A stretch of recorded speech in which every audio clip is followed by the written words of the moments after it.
윤석열 전 검찰총장을 지지하는 충북 지역 모임이 출범했습니다. 대선 주자 지지 모임이 잇따라 출범하면서 대선 분위기가 점차 달아오르고 있습니다. 중고 노트북을 선물로 주고받은 공공기관 연구원과 그의 친구에 대해 1심에서 유죄가 선고됐습니다. 재판부는 둘 사이의 직무 관련성에 주목했습니다. 제천시가 국내 지자체 가운데 처음으로 열기구 관광 사업에 뛰어듭니다. 국내에선 보기 드문 희소성과 시내권에서 뜨는 열기구가 관광객 유인에 큰 도움이 될 것이란 판단입니다. 음성 냉동 수박이 싱가포르행 해외 수출기를 개척했습니다. 동남아 국가로 수박이 수출되는 것은 전국에서 처음입니다. 여러분 안녕하십니까. CJB 8시 뉴스 시작합니다. 야권의 유력 대통령 선거 예비 주자인 윤석열 전 검찰총장을 지지하는 충북 지역 모임이 출범했습니다. 최근 충북에서도 대선 주자 지지 모임이 잇따라 출범하고 있는데 이들 지지 모임의 세 확산도 또 다른 관전 포인트가 되고 있습니다. 구준혜 기자입니다. 윤석열 전 검찰총장의 지지 모임인 윤석열 추대행동연대가 충북에서도 출범을 알렸습니다. 지난 11일 광주에서 처음 결성한 윤추연은 전국에 4,200명, 충북에선 180명이 참여한 것으로 알려졌습니다. 윤추연은 현 정부의 문제점과 정권 교체 필요성을 제기하며 윤 전 총장을 국민 후보로 추대한다고 밝혔습니다. 국민이 주인인 저희들이 나서서 우리의 국가와 국민을 위해서 일할 수 있는 지도자를 우리가 추대하자. 그런 취지에서 저희들이 모임이 결성됐습니다.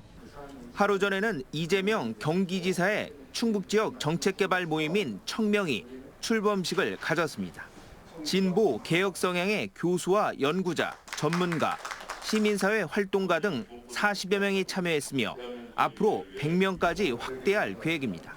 민주 개혁 세력의 이 행보는 계속돼야 된다고 생각됩니다.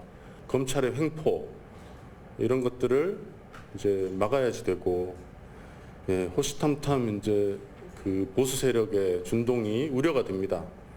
이 지사의 또 다른 지지 모임인 충북 민주평화광장은 앞서 지난달 20일 출범식을 갖고 활동에 들어갔습니다. 지난달 27일엔 이낙연 전 총리가 참석한 가운데 지지 모임인 신복지 충북포럼이 출범했습니다. 국회의원과 지방의원 등 각계각층에서 2,500여 명이 이름을 올리며 새해를 과시했습니다. 지난해 11월 출범한 충북정의 평화포럼은 정의와 공정, 한반도 평화를 내세우며 역시 이낙연 전 총리를 지원하고 있습니다.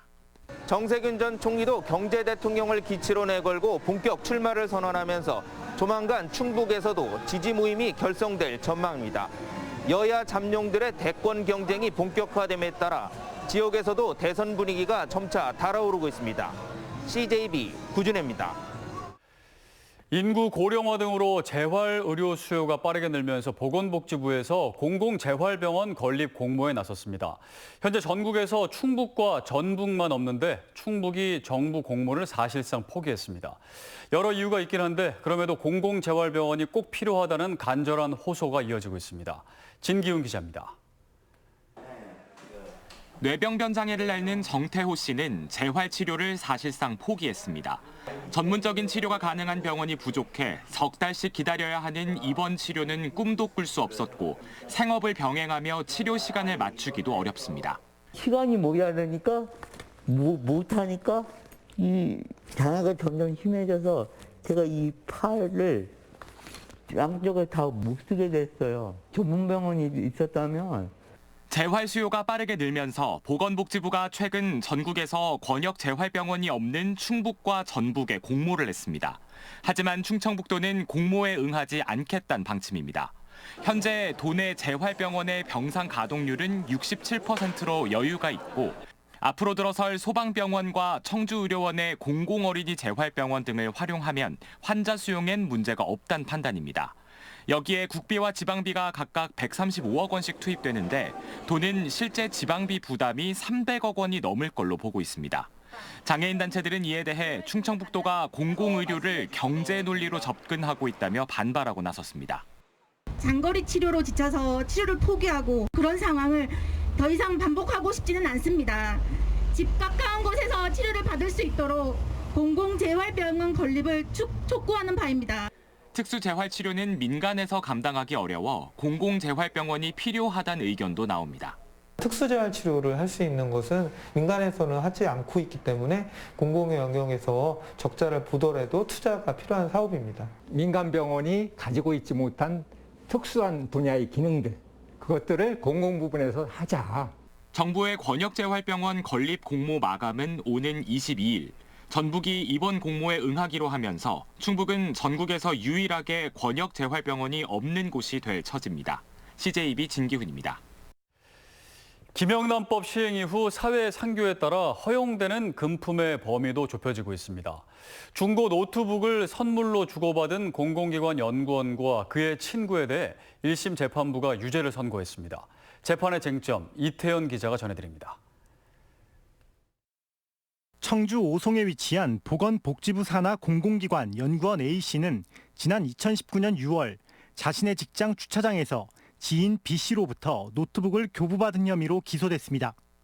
A씨는 재판에서 B씨와는 오랜 기간 절친한 친구 사이였고 단순한 호의로 중고 노트북을 받은 것뿐이라며 청탁금지법에 위배되지 않는다고 주장했습니다.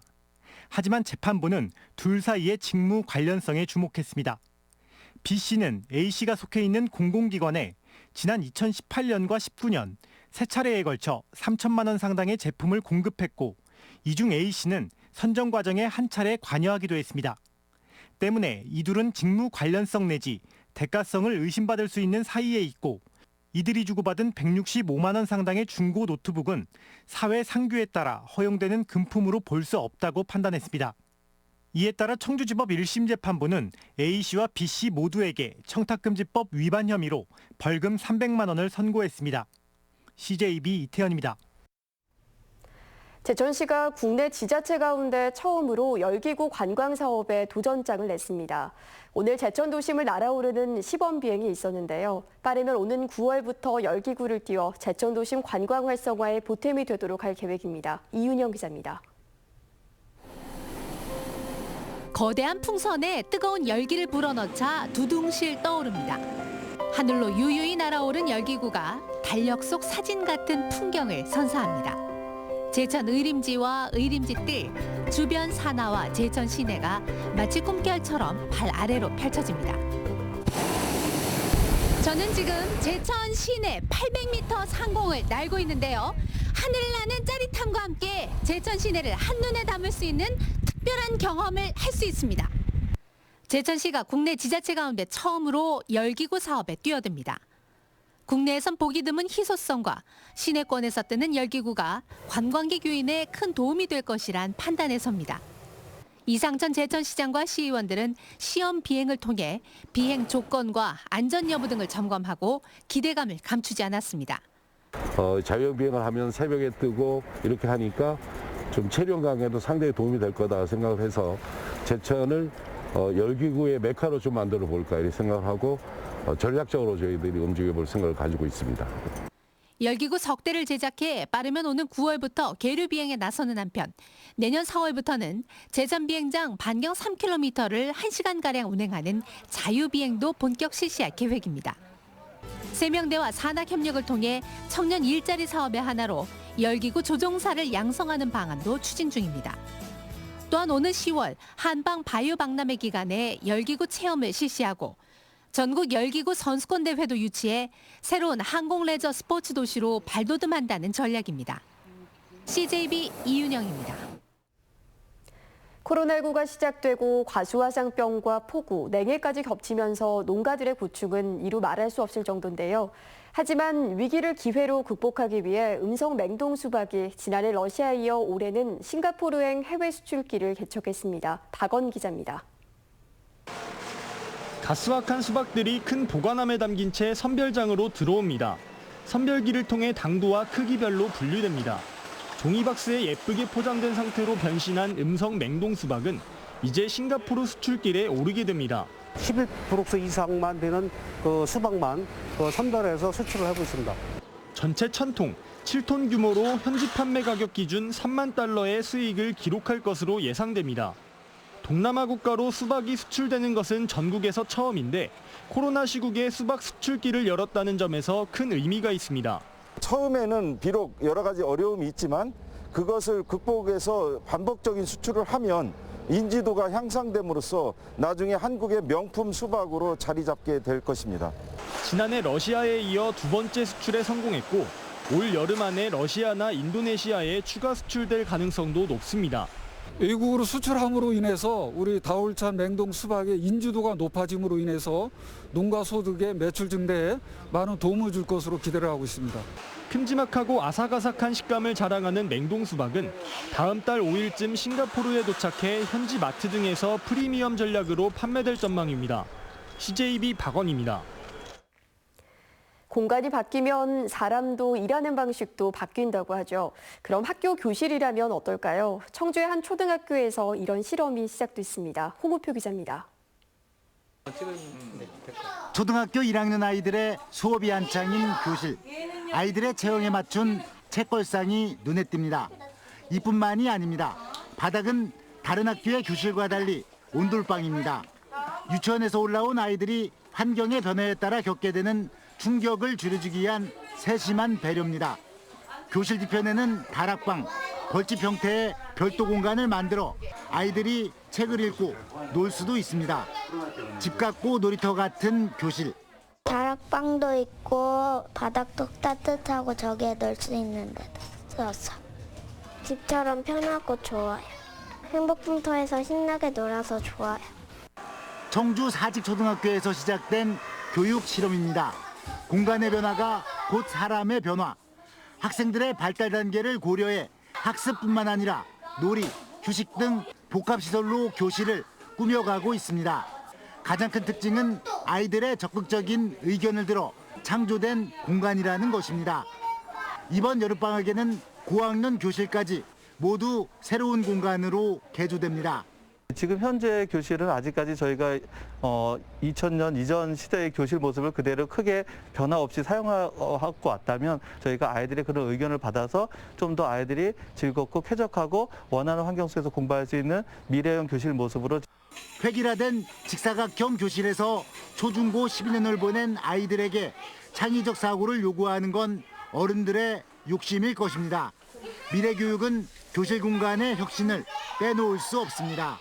CJB 홍우표입니다.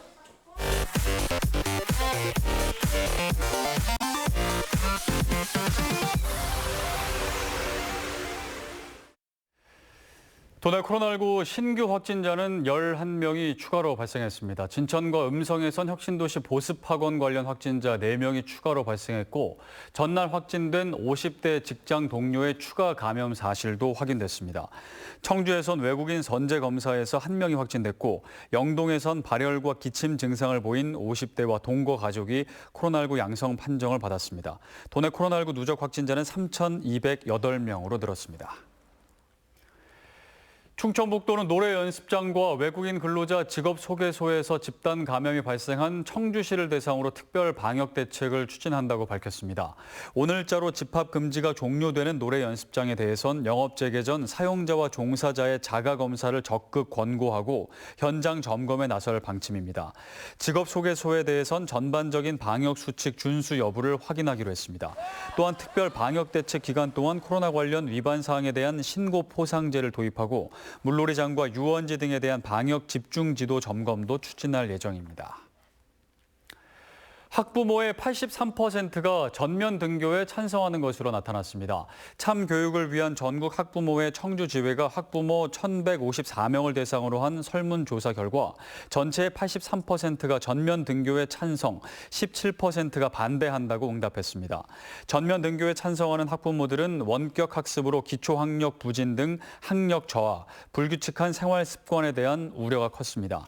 반대하는 학부모는 백신 미접종으로 인한 감염, 집단 감염에 대한 대책 부재, 백신 안전성에 대한 우려를 나타냈습니다. 이달 말 정부의 제4차 국가철도망 구축계획 발표를 앞두고 청주 지역 국회의원 4명 전원이 김부겸 총리를 만나 청주 도심 관통 노선을 반영해달라고 요청했습니다. 이들은 오늘 국회에서 가진 총리 면담에서 충청권 광역철도 계획의 85만 청주를 제외하는 것은 말이 안 된다며 국가계획 반영을 강력히 촉구했습니다. 이에 대해 김부겸 총리는 미래 수요와 충청권 메가시티 실현을 위한 합당한 방식까지 고려해 최적의 안을 결정하겠다고 응답했습니다.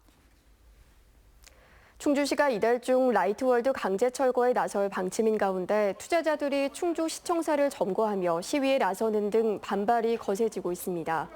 투자자 등 40여 명은 오늘 조기룡 시장과의 면담을 요청하며 충주시청사에 진입해 경찰 공무원과 대치했습니다. 한편 충주시 공무원 노조는 라이트월드 투자자 A씨가 시장실 진입 시도 중 공무원에게 폭언을 하고 여성 공무원을 휴대전화로 폭행한 혐의로 고발했습니다. 육군 37사단은 국립괴산 호국원에서 6.25 전쟁 당시 전사한 고 조창식 하사의 안장식을 거행했습니다. 지난 1951년 강원도 인제 노전평 전투에서 전사한 조 하사의 유해는 4년 전 국방부 유해발굴단에 의해 수습돼 전사 70년 만인 지난 2월 고향인 괴산군에 돌아왔습니다. 박영대 화백의 순회 초대전 청주 전시가 오늘 청주시 한국공예관에서 개막했습니다. 오는 26일까지 진행되는 이번 전시에서는 박화계의 작품 50여 점을 만나볼 수 있습니다.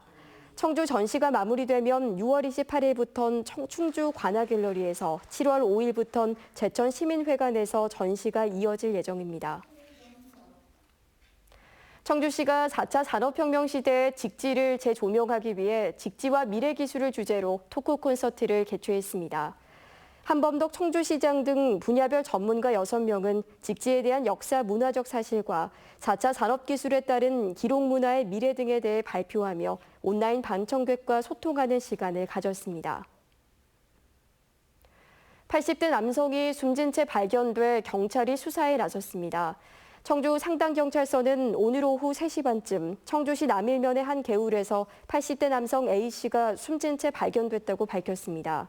A씨는 오늘 오전 집을 나간 뒤 연락이 끊긴 것으로 알려졌으며 경찰은 사고 경위를 조사하고 있습니다.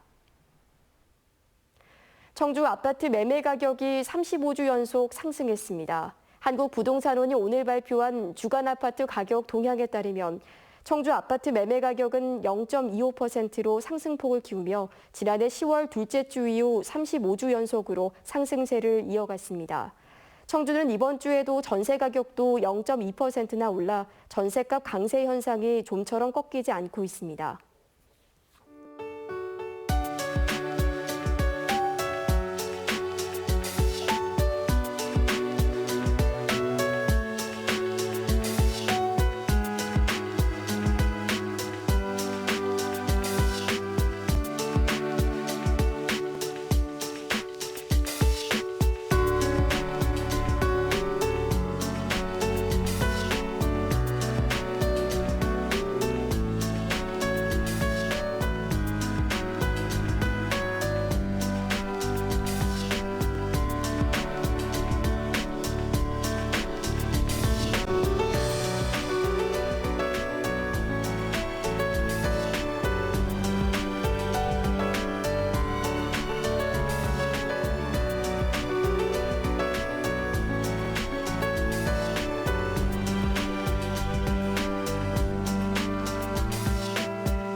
CJ 8시 뉴스를 모두 마칩니다. 시청해주신 여러분 고맙습니다.